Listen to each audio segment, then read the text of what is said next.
Айдана күйеуінің суып бара жатқанын ерте сезді. Бұрынғыдай қарамайды. Сөйлеспейді.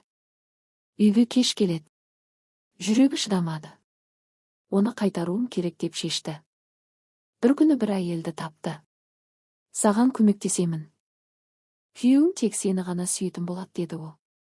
Айдана ойланып та жатпады. Ақша берді, дуаны жасатты. Алғашында бәрі керемет болды. Күйеуі өзгерді. Үйден шықпайды. Тек Айдананың жанында жүреді. Көзі тек соны іздейді. Айдана қуанды. Міне, бұрынғы махаббат қайтты деп ойлады. Бірақ уақыт өте бәрі қорқынышты бола бастады. Күйеуі оны бір минутқа да жалғыз қалдырмайтын болды. Телефонын тексереді. Кіммен сөйлессе қызғанады. Тіпті анасына баруына да қарсы болды.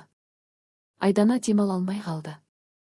Бір күні ол жай ғана дүкенге шықпақ болды, күйеуі есікті ішінен жауып тастады. Сен меніксің. Сен ешқайда кетпейсің, деді суық дауыспен. Сол сәтте Айдана түсінді, бұл махаббат емес. Бұл тәуелділік. Қараңғы байланыс. Ол әлгі әйелді қайта іздеді. Дуаны қайтар, деді жылап. Бірақ әйел жай ғана күліп.